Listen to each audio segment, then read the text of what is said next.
Monday night. The two primetime games for this week on the nighttime, not really that exciting if I have to be honest with you. If Jackson Dart plays, then maybe this Monday night game is a bit exciting to see Jackson Dart versus Drake May. But the Giants versus the Patriots at New England.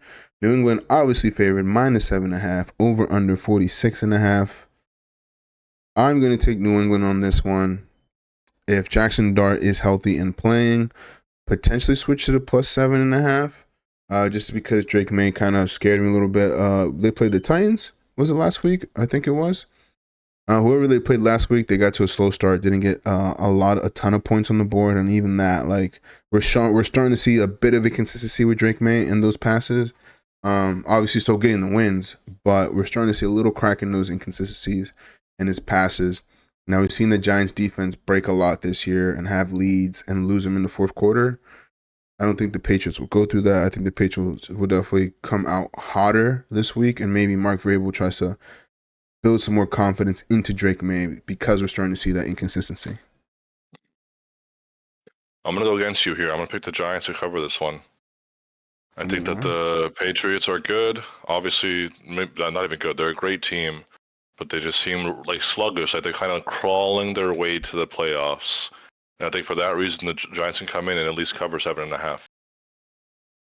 Yeah, I think, I think so. I mean, they almost beat the Lions, which was a good game to watch. Jameis Winston playing. I mean, even with Jameis Winston playing, he airs it out. He gives them a chance to even win this game potentially. They had a lead against the Lions.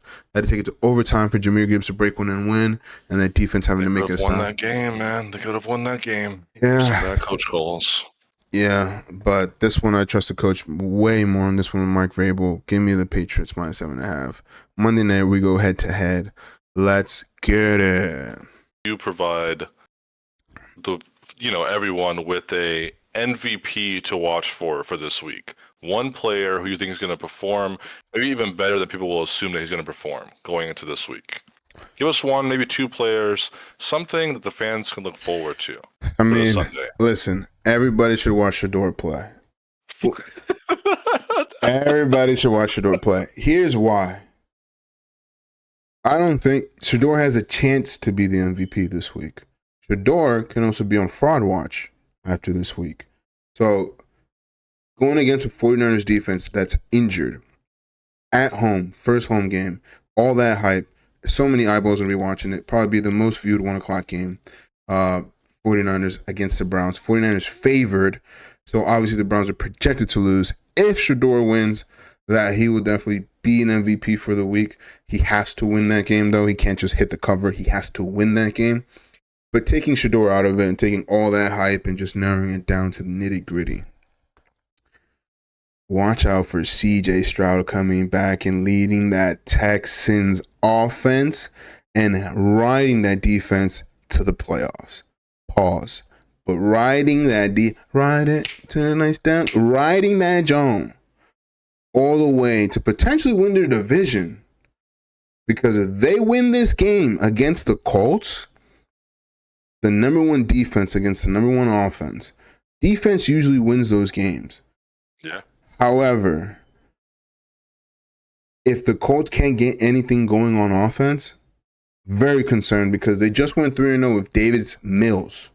And if CJ Stroud coming back doesn't enhance that offense, propel it even more, where more people are getting the ball and the score is even higher, where they can just run it out instead of Davis Mills. I mean, he hit those throws, don't get me wrong. He made those plays, and they beat the Bills. CJ Stroud coming back this week is a big, big plus. And I'll give you my MVP who already played, Joe Burrow. Yeah, love the guy. Joe Burrow's made the league exciting again. Joe Burrow's back to just spicing things up and being like, hey, like you said, why are you playing? You have no reason to play. I get paid millions of dollars to play a kid's game. I'm going to play the kid's game for as many opportunities and chances that he has left to play it, because there's so many people left who will continue to play a game of football. So Joe Burrow gets my stamp of MVP from Thanksgiving football, getting that done. Shout out Dak Prescott, honorable mention. Javonte Williams, George Pickens.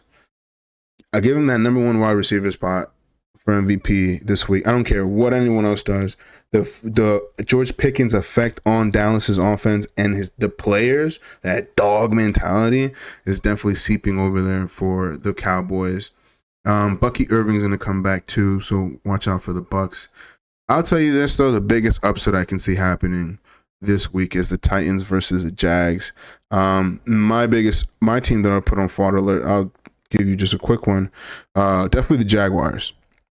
Jaguars are a big fraud alert. They covered the spread twice, yes, and I know I picked them, but they have been phony, and we talked about that Chargers game, and you cannot take that image out of your head.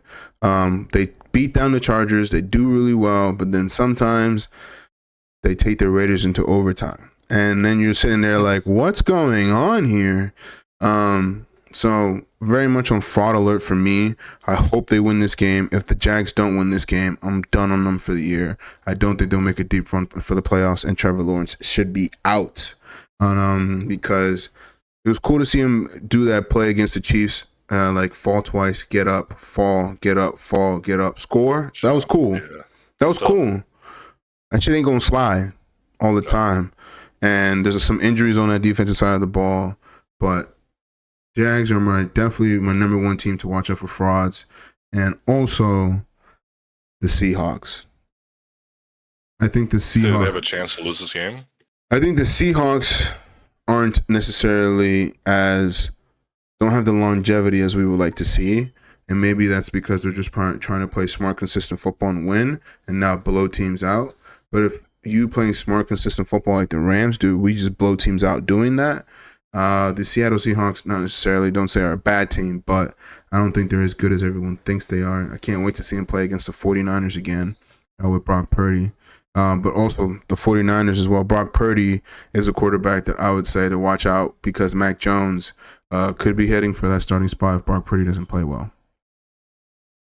I will say the Seahawks are 8-3 against the spread, so they're holding it down for the most part. They are. But they somehow lose to the Vikings, and they immediately get a seat at the table. Not even one strike, two strikes. No, you're going to the table right away because you lost to the Vikings. Yeah, because first of all, there's no footage of this undrafted rookie quarterback, so they have nothing to go off of. And Brian Flores knows how to coach a defense and bring blitzes to make Sam Darnold see a ghost. And they played each other before. That's the thing. This is a Sam Darnold game, folks. This is a Sam Darnold game. The Vikings didn't want to keep him. He might ball out or he might get shit on. So watch out for that as well. Watch out for Sam Darnold so he doesn't cost that game. I'm very curious. I would love him to win that game and blow them out so I can say Sam Darnold's an MVP. Like, Sam Darnold's one of my MVPs for the week. But if they lose that game or don't cover or like wins by a margin, a small margin, I'm definitely concerned for the Seahawks going into the postseason. You heard it here first, folks. Again, look out for CJ Stroud coming back. Joe Burrow came back and smoked the Ravens. CJ Stroud might do the same exact thing. Come back and smoke the Colts. We shall see. And with that being said, we appreciate you guys for being here. It has been fun. I've been having a blast. I hope you've been having fun, David. That wraps up episode 3 of Bench Sports. We're trying to do this live. We went live today to see how that goes. I wanted to see if stream would work, and it did. That was pretty cool. And nothing else but that. David, anything to say to the people before we head out of here? Obviously, appreciate you guys tuning in. One thing I will say going to this week, again, last week, 9-3 record. 9-3 record. Adrian and I have 3 different picks this week. So one of us is going to have a better record than the other one going into next week. So we're going to be very excited to see that. Players to watch once again. CJ Stroud, number 1 player to watch. Teams to watch out for potentially losing the game, the Colts and the Bills. They need these games. They need to win these games. There's a lot of teams this week that need to win. Mm-hmm. Very exciting slate of football. Thank you guys so much for tuning in. Appreciate you guys. Hopefully we'll see you guys here next time. Make sure to check out the YouTube channel. Follow me on Twitter. Check me out on Instagram. Check us out on TikTok as well. See you guys next time. Peace.